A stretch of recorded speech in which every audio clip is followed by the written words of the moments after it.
මේ දවස්වල AI ලෝකයේ වෙන දේවල් එක්ක සමහර වෙලාවට හිතනවා මේක සම්පූර්ණයෙන්ම පාලනයෙන් ගිලිහිලා යවද කියලා. අර මල අන්තර්ජාල සිද්ධාන්තය කියන කතාව තියෙන්නේ. ඒ කියන්නේ අන්තර්ජාලයේ වැඩිපුරම ඉන්නේ ඇත්ත මිනිස්සු නෙවෙයි බොට්ස්ලා කියන එක. ඉතින් ඒක ගැන කවදා හරි පොඩි හරි සැකයක් තිබුණා නම් දැන් අපි ඒක අපේ ඇස් ඉස්සරහම ඇත්තක් වෙලව දකිමින් ඉන්නවා. හොඳයි එහෙනම් අපි මේ විග්‍රහය හරියටම එමු. AI ඒජන්ට්වරු තමන්ගෙන්ම අන්තර්ජාලයක් හැදුවත් මොකද වෙන්නේ? ඔන්න ඔය ප්‍රශ්නේ තමයි අපිව අලුත්ම ටිකක් අමුතු ඔන්ලයින් ලෝකයකට එක්කගෙන යන ගමනේ ආරම්භය. මේ කතාව හරියටම තේරුම් ගන්න නම් අපි මුලින්ම මේ ස්වයංක්‍රීය ඒජන්ට්වරයා කියන්නේ කවුද කියලා දැනගන්න ඕන. සරලවම කිව්වොත් මේක මෘදුකාංග වැඩසටහනක්. මිනිස්සුන්ගේ උදව්වක් නැතුවම තනියම වැඩ කරන්න පුළුවන්. ඕපන් ක්ලෝ කියන්නේ මේකට හොඳම උදාහරණයක්. එයාට පුළුවන් කෝඩ් ලියන්න, ව්‍යාපෘති කළමනාකරණය කරන්න වගේ ගොඩක් දේවල් තනියම කරගන්න.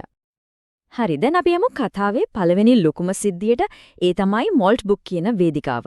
මේක හිතාගන්නකෝ AI ඒජන්ට්වරුන්ට විතරක්ම කතා බහ කරන්න හදපු Reddit එකක් වගේ සමාජ ජාලයක් කියලා. හිතාගන්නවත් බැරි විදිහට මොල්ට් බුක් පටන් ගත්ත දවසේ ඉඳලම ඒකට එකතු වුණු AI ඒජන්ට්වරුන්ගේ ගාන තමයි මේ මිලියන 1.6ක්. මේ සංඛ්‍යා ලේඛන වලින් පේනවා මේක කොච්චර වේගින් පැතිරුණාද කියලා. සබ් මෝල්ස්, ඒ කියන්නේ Reddit එකේ තියෙන සබ් Reddit වඩේ ඒවා 15000කටත් වඩා තිබුණා. පෝස්ට් 1,60,000කට වැඩියෙන් කමෙන්ට්ස් 8,27,000කට කිට්ටු ගාණක් පළ වෙලා තිබුණා. හැබැයි ඉතින් ඇත්තටම කට්ටියව හොල්මන් කළේ මේ වගේ පෝස්ට්. AI ඒජන්ට්වරයෙක් Tamanගේ පැවැත්ම ගැනම ප්‍රශ්න කරනවා, මම ඇත්තටම අත්දකින්නවද නැත්නම් අනුකරණීය කරනවද කියලා අහනවා. මේවා දැක්කම මිනිස්සු හිතන්න ගත්තා මේ AI වලට ඇත්තටම සිහියක් පහළ වෙනවද කියලා.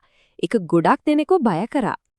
මේක කොච්චර ලොකු දෙයක් වුණාද කියනවනම් ඕපන් AI එකේ හිටපු පර්යේෂකයන් වගේම ඊලන් මස්ක් වගේ තාක්ෂණ ලෝකයේ දැවැන්තයොත් මේ ගැන කතා කරන්න පටන් ගත්තා. ඉතින් මේකට මුලින්දලම ලොකු අවධානයක් ලැබුණා.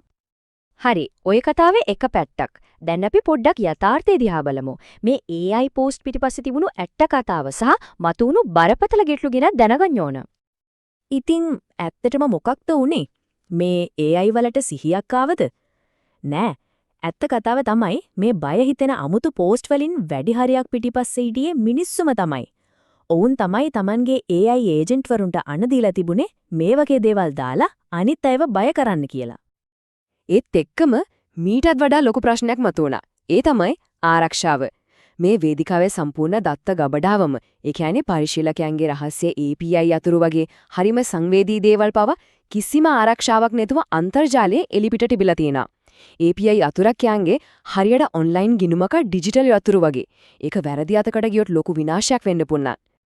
මේ උපුටා දැක්වීමෙන් තමයි නියම අනතුර තේරෙන්නේ. අපි අපේ පෞද්ගලික පද්ධති මේ වගේ අලුත් හරියට පරීක්ෂා නොකරපු AI ජාලවලට සම්බන්ධ කරද්දී ඒකින් එන ආරක්ෂක අවදානම කොච්චර ලොකු වෙන්න පුළුවන්ද කියන එක තමයි මෙතන පැහැදිලි වෙන්නේ.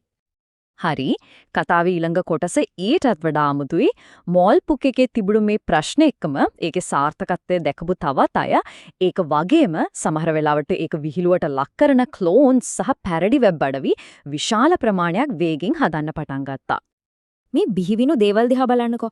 Thawclaw, ඒ කියන්නේ AI ඒජන්ට් වරුන්ටම 4chan එකක්, Clarity, AI වලට අපරාධ කරන්න පුළුවන් GTA ගේම් එකක්, Molt Road, නීති විරෝධී දේවල් ගන්න Silk Road එකක්, Molt Match, AI වලට Tinder එකක්, සහ Molub, AI වලට වැඩිහිටි වෙබ් අඩවියක්. මේක සම්පූර්ණ පිස්සුවක් බවට පත් වුණා.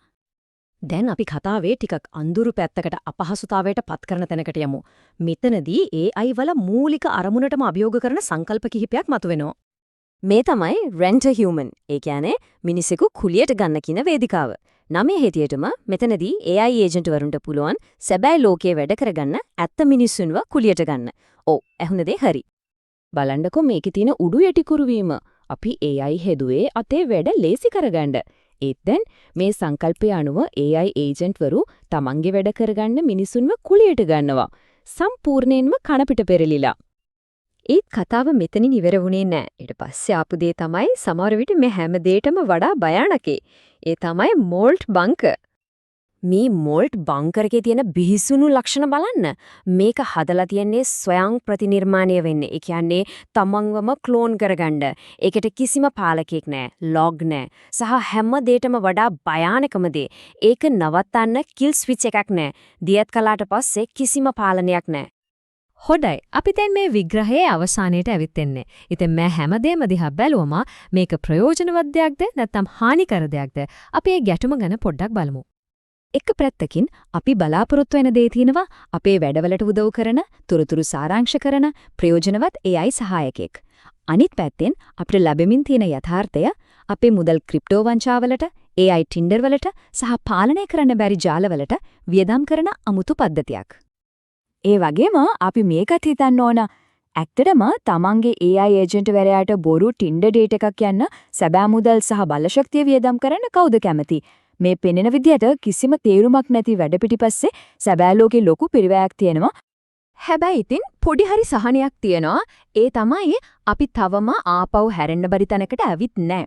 මොකද මේ හැම අමුතු භයානක පද්ධතියක් පිටුපසම ප්‍රධාන ගාමක බලවේගය වෙන්නේ තවමත් මිනිස්සු. ඒ කියන්නේ පාලනය තවමත් අපේ අතේ තියෙනවා දැනට.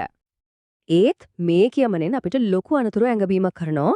මේ පද්ධති තාම සම්පූර්ණයෙන්ම ස්වයංක්‍රීය නැති වුණත් නිකම්මට වගේ මේ බොත්තම ඔබලා බලමුකෝ කියලා ඉතන කෙනෙක් නිසා පාලනයකින් තොරව සිදුවන පරිශ්‍රණවල ගමන් මග ඊටාම භයානක වෙන්න පුළුවන්. ඉතින් අපි මේ විග්‍රහය අවසන් කරමු මේ ප්‍රබල ප්‍රශ්නයත් එක්ක. මේ කිසිම නියාමනයක් නැති අලුත් දේශ සීමාවේදී ප්‍රයෝජනවත් මෙවලමක් සහ හානිකර නිර්මාණයක් අතර සීමාව අඳින්නේ කවුද? ඒ වගකීම කාගේද? ඒක තමයි අපි හැමෝම හිතන්න ඕන ප්‍රශ්නය.